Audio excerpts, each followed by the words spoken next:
Hey everybody, welcome to At Your Leisure. I'm Chad Booth. This is Danny Perkins, the legendary sheriff from Garfield County. How's that, Danny, for an introduction? Well, thank you, Chad. Yeah, Rhea just thinks you are like a deity of some sort. She's just that fond of you. Well, I like Rhea too. Tell Rhea hi. I'm making him blush. I love it. We are at a place that we haven't been in 6 years, and it didn't look anything like this when we were here. It looked like a black moonscape. We today, for At Your Leisure, are taking a look back at the Brian Head Fire and the impact it had around Panguitch. And when we were out here 6 years ago, Danny's the one that brought us up to show us all this stuff. So we thought, well, we need another tour. Absolutely. I'm glad you're here. So what kind of impact has this had on recreation, the community? A lot of people, I hear, oh, it's fire, it's all black, we don't want to go ride there anymore. They have no concept of what happens to the local community and the landscape. What are your observations? This was a huge fire. The Brian Head Fire was a huge fire. 71,000 acres. 71,000. So a lot of people wouldn't come. We had thick smoke. There was actually ash falling, around Panguitch. I have a farm like 4 miles from Panguitch, and there's ash clear down the other end of the valley. So yeah, the impacts were not good. We had the cattlemen that had cattle out on the ranges. Right above where we're standing, it killed some cattle that were caught in the fire, and they burned them up. The watershed. That was a big problem. It was a big problem. It absolutely took our culinary water out of Panguitch City. Actually had to drill a well. And Panguitch has never had that, right? They've lived off a spring. Exactly, but we had to drill a well because we didn't have a reliable water supply. And when it started to rain, and these rainstorms were really out, we got some heavy rain, but nothing abnormal, nothing more than what we usually get. The floodwaters was unbelievable. It run a black soot over the Highway 89 into the Sevier River.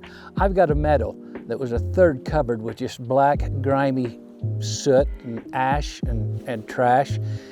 And it was like that down the Sevier River. I mean, it was like, really, what else can happen, And I say that because something would. Yeah. So yeah, there was a lot of impact with the fire that you don't really think about when it's happening, but it is. It's kind of like the gift that keeps giving.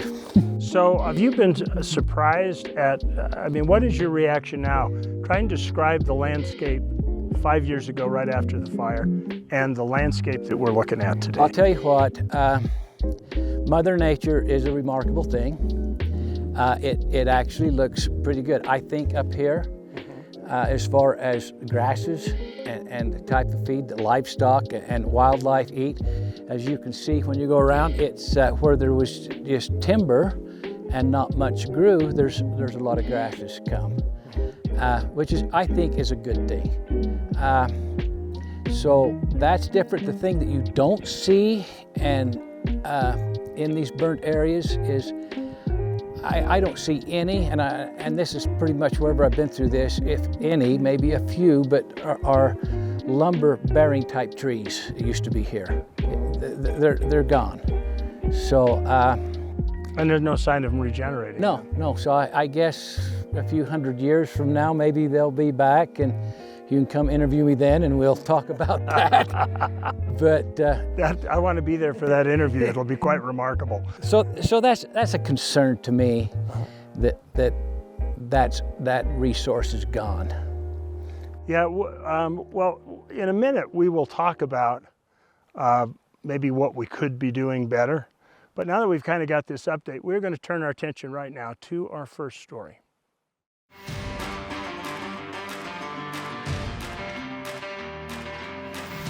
Welcome back to At Your Leisure with Danny Perkins from Garfield County. We're touring, we're doing the anniversary tour of the Brian Head Fire. So, yes, we are. You brought up one thing during the commercial break that I wanted to clear up because I thought it was an important thing to say, and that is about wildlife.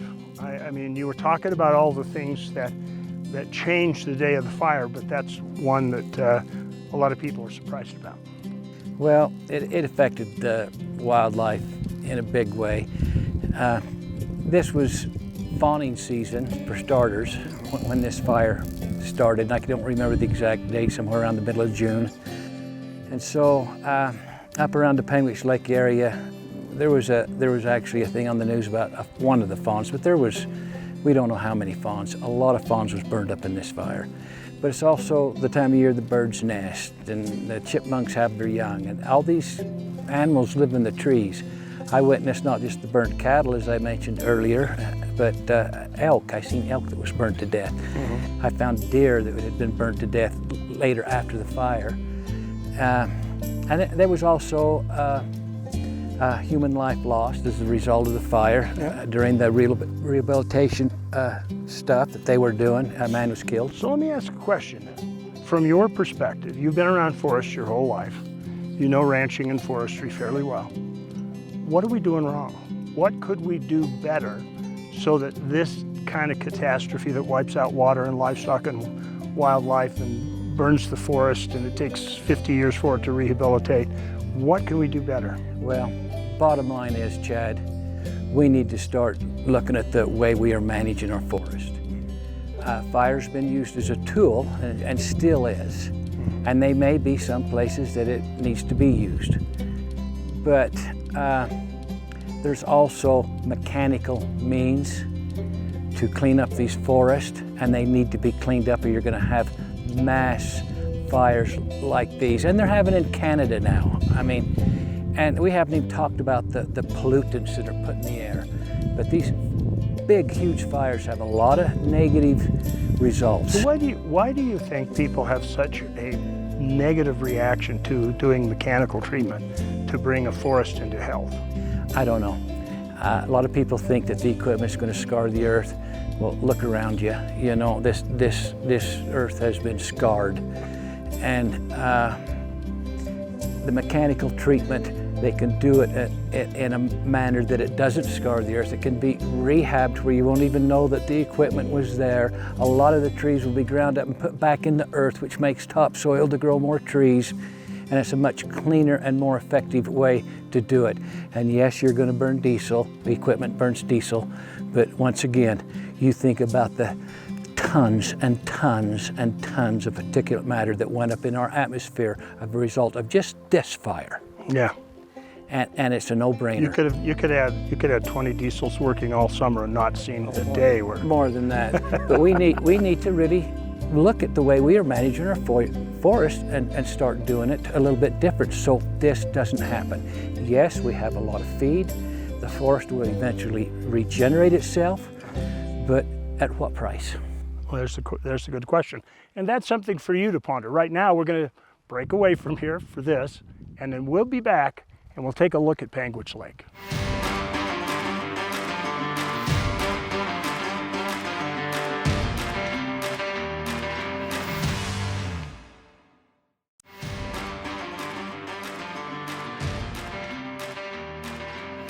Welcome back to At Your Leisure. We are looking back at the 6-year anniversary of the fire, the Bryan Head fire, here at Penguich Lake. This is the Penguich Lake Resort, and it was amazingly one of the few places that was completely spared the fire. Now, it was close. The fire came in across the north end over here, the west end, came across the north end of the lake, and then it burned its way down to the lake and up that canyon. Unfortunately, that is the area where most of the homes and cabins were lost, is right as the fire moved up there. That and the ones that were lost over at Bryan Head. So while wildlife, as we've already talked about, and cattle and water systems were affected by this fire, there's no damage that equals what the owners felt. When we were told to evacuate, we've been here 22 years. So most people up here, they're weekenders. But it's like our whole life is here. We lost quite a bit in the fire. We lost a shop with an apartment above it. We lost windows and siding on our main house and over 20 trees. And they're estimated to be 300 years old. I mean, it was literally everything. I mean, we had just gotten a bunch of stuff that belonged to his dad. Family albums from his grandfather, things like that. To see 22 years in general be gone, yeah, it was heartbreaking. As you can see, the yard's a mess, but them cardboard boxes remained untouched. Everything else got burned, with the exception of our flagpole with the flags on it. They didn't get touched. But the homes burned happened in that canyon, and they were a significant loss in comparison to the wildlife and the cattle and the watersheds and everything. And while those things were damaged, the lake level did come up dramatically, and it's the water that has come off the land has helped the lake. We have a close tie to this. Darren and Jill Kinder were hosting one of our episodes. They were right up on the ridge behind me. And while they were up on that hill on horseback, if I remember correctly, you could see the fire starting behind them over at Bryan Head before it had even started to come this way. So we've always been very interested in what had happened here. But the recreation here is great, and this is a darling resort. People really enjoy the lake. We also have cabins out here for rent, RV lots for rent. We have ATV trails, boat rentals.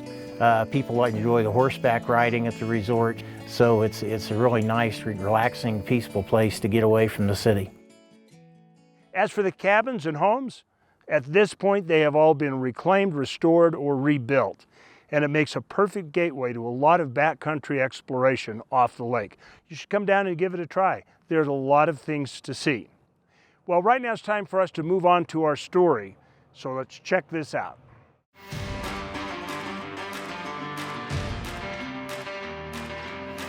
Welcome back to At Your Leisure, finishing up a day looking around Panguitch Lake at the riding opportunities and what it looks like 6 years after the Bryan Head fire.